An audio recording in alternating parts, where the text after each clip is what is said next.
नमस्कार मित्रांनो, मी सुमित उल्के स्वागत करतो माझ्या चॅनलवर. तर बघा मित्रांनो, जे महाराष्ट्र गट ब आहे, कंबाईन ग्रुप बी, त्याची जाहिरात प्रसिद्ध झालेली आहे मित्रांनो 2026 ची.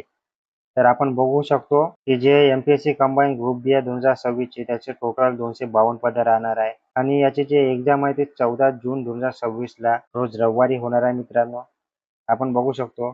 तर या व्हिडिओमध्ये आपल्याला किती जागा राहणार आहे, पदानुसार, जात प्रवर्गानुसार कोणकोणते डॉक्युमेंट्स लागणार आहे, जे एक्झाम क्रायटेरिया आहे, ते तुमची जे पात्रता काय लागणार आहे, ते सर्व ए टू झेड माहिती आजच्या व्हिडिओमध्ये बघणार आहोत. तर चला मित्रांनो, व्हिडिओला सुरुवात करूया.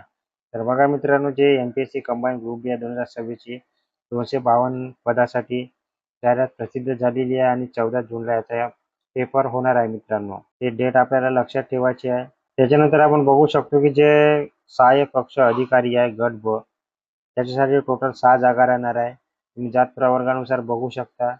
आणि जे राज्य कर निरीक्षक गट ब, त्याच्यासाठी 236 पदं राहणार आहे. अशा प्रकारे तुम्ही जात प्रवर्गानुसार बघू शकता की कोणत्या जातीसाठी प्रवर्गानुसार किती पदं आहे. अशा प्रकारे टोटल 236 पदं राहणार आहे. त्याच्यानंतर जे पी-एस-आय पद आहे, पोलीस उपनिरीक्षक, त्याच्यासाठी 310 पदं राहणार आहे. अशा प्रकारे जे जात प्रवर्गानुसार आहे, तुम्ही जागा बघून घ्यायच्या मित्रांनो, स्क्रीनशॉट पण घेऊ शकता. त्याच्यानंतर मोस्ट इम्पॉर्टंट आपण बघू शकतो की जे अर्ज सादर करायचा कालावधी काय राहणार आहे. तर 10 एप्रिल पासून फॉर्म फिलअप सुरू झालेले आहे मित्रांनो. लास्ट डेट 30 एप्रिल पर्यंत राहणार आहे. या कालावधीमध्ये आपल्याला अर्ज सादर करायचा आहे. पुन्हा डेट वाढेल की नाही याची काही गॅरंटी नाही राहणार आहे. लास्ट डेट 30 एप्रिल राहणार आहे रात्री 12 वाजेपर्यंत. परीक्षा शुल्क आणि फॉर्म फिलअप करू शकतो आपण. जे तुम्ही चलनाद्वारे शुल्क भरण्याचे प्रत घेण्याचा दिनांक 2 मे पर्यंत राहणार आहे आणि जे तुम्ही चलनाद्वारे परीक्षा शुल्क भरण्याचा अंतिम दिनांक 4 मे 2026 पर्यंत राहणार आहे मित्रांनो. तर बघा 10 एप्रिल पासून 30 एप्रिल पर्यंत फॉर्मची डेट राहणार आहे. या डेटमध्ये आपल्याला फॉर्म फिलअप करून घ्यायचा आहे. तर बघा मित्रांनो, एक इम्पॉर्टंट पॉईंट आपण बघू शकतो की जे आर्थिकदृष्ट्या दुर्बल घटकातील आहे म्हणजे ईडब्ल्यूएस कॅन्डिडेट, त्यांच्यासाठी जे शासन निर्णय सामान्य प्रशासन विभाग क्रमांक तुम्ही बघू शकता, दिनांक 12 फेब्रुवारी 2019 व दिनांक 31 मे 2021 आणि तदनंतर शासनाने या संदर्भात वेळोवेळी निर्गमित केलेल्या आदेशानुसार कार्यवाही करण्यात येतील. सदर जाहिरात एप्रिल 2026 मध्ये प्रसिद्ध करण्यात येत असल्यामुळे आर्थिकदृष्ट्या दुर्बल घटकाचा दावा केलेल्या उमेदवारांनी सन 2025-26 अथवा 26-27 या आर्थिक वर्षाचे, परंतु अर्ज स्वीकारण्याचा अंतिम दिनांक म्हणजे 30 एप्रिल 2026 व त्यापूर्वीचे आर्थिकदृष्ट्या दुर्बल घटकाचे प्रमाणपत्र अर्ज सादर करताना अपलोड करणे आवश्यक आहे. तर बघा, म्हणजे जाहिरात मार्च महिन्यामध्ये येणार होती, पण एप्रिलमध्ये आल्यामुळे जे तुमचं ईडब्ल्यूएसचं प्रमाणपत्र आहे, त्याच्यासोबतच जे ओबीसीसाठी लागणारं नॉन क्रिमिनलचं प्रमाणपत्र आहे, तर तुमच्या जवळ जे 2025-26 असतील ते पण ग्राह्य धरण्यात येणार आहे किंवा 26-27 मध्ये काढलेलं असतील ते पण ग्राह्य धरले जाणार आहे. परंतु जे 30 एप्रिल लास्ट डेट आहे त्याच्या अगोदरचं पाहिजे मित्रांनो. त्याच्यानंतरचं जर तुम्ही काढत असाल, लावत असाल, समोर डॉक्युमेंट व्हेरिफिकेशनमध्ये नेत असाल तर ते चालणार नाही आहे. तर तुम्हाला 25-26 किंवा 26-27च लागणार आहे. हे मोस्ट इम्पॉर्टंट पॉईंट दिलेला आहे मित्रांनो, तुम्ही बघू शकता. त्याच्यानंतर जे आपण बघू शकतो इतर मागास बहुजन कल्याण विभाग 9 मार्च 2023 अन्वये शासनाकडून जाहीर करण्यात आलेल्या आदेशानुसार संबंधित उमेदवार उन्नत आणि प्रगत व्यक्ती गटात मोडल्यात नसल्याबाबतची पडताळणी करण्यासाठी उन्नत व प्रगत गटात मोडल्यात नसल्याबाबतचे प्रमाणपत्र सादर करणे आवश्यक आहे. सदर जाहिरात एप्रिल 2026 मध्ये प्रसिद्ध करण्यात येत असल्यामुळे उमेदवारांनी 2025-26 अथवा 26-27 या आर्थिक वर्षाचे उन्नत व प्रगत गटात मोडत नसल्याबाबतचे प्रमाणपत्र अर्ज सादर करताना अपलोड करणे अनिवार्य राहील. तर बघा, ओबीसीसाठी पण नॉन क्रिमिनलचा क्रायटेरिया दिलेला आहे, तुम्ही बघू शकता. त्याच्यानंतर आपण बघू शकतो की जे दिव्यांग उमेदवारासाठी जे दिव्यांगाचा प्रकार आहे अशा प्रकारे राहणार आहे. सहाय्यक कक्ष अधिकारी अशा प्रकारे राहणार आहे. राज्यकर निरीक्षक, उपनिरीक्षक म्हणजे जे पी-एस-आय उमेदवार आहे त्यांच्यासाठी दिव्यांग उमेदवार पात्र राहणारच नाही आहे. जे एस-ओ-एस-टी-आय आहे पद, त्याच्यासाठी तुम्ही बघून घ्यायचं आहे मित्रांनो.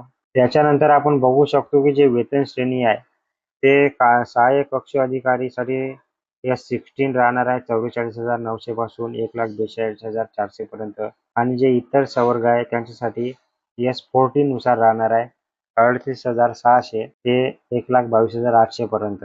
आणि मोस्ट इम्पॉर्टंट त्याच्यानंतर आपण बघू शकतो पात्रता. भारताचा नागरिकत्व असावा. वयोमर्यादामध्ये बघू शकतो आपण की जे एसओ आहे, एसओ, एसटी आहे, पीएस आहे, त्यांचा जो 1 ऑगस्ट 2026 पर्यंत वय गणण्यात येणार आहे.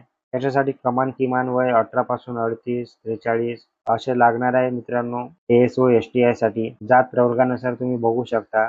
आणि उपनिरीक्षकसाठी 19 पासून लागणार आहे. मागास 31, मागासवर्गीय जे अनाथ असतील, आर्थिक दुर्बल घटकामध्ये त्यांच्यासाठी 34, जे मागास प्रावीण्य खेळाडू असतील त्यांच्यासाठी असं राहणार आहे. माजी सैनिक, आणीबाणी, अल्प सेवा राज्यज्येष्ठ अधिकारी असतील त्यासाठी अशा प्रकारे वय राहणार आहे.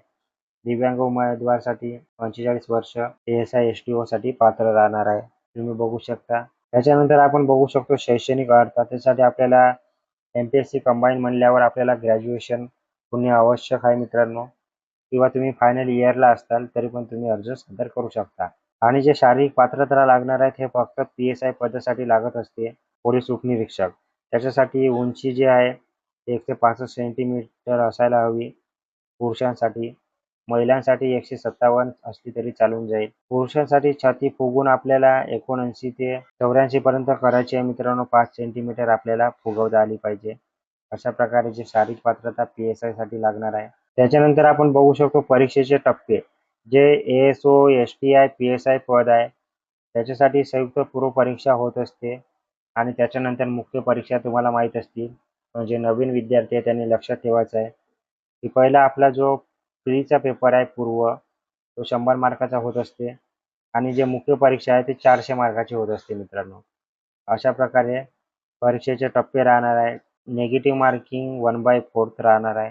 100 गुणांसाठी शारीरिक चाचणी पीएसआय पदासाठी होत असते. ते पण क्वालिफाईंग इन नेचर राहते. 60% किंवा 60 गुण घेतले तरी तुम्ही पात्र होता. आणि त्याच्यानंतर तुमचा इंटरव्ह्यू होत असतो तो 40 मार्काचा. अशा प्रकारे पीएसआय पदासाठी राहणार आहे. त्याच्यानंतर आपण बघू शकतो की आपल्याला डॉक्युमेंट्स कोणते लागणार आहे. मोस्ट इम्पॉर्टंट कागदपत्रे राहणार आहे.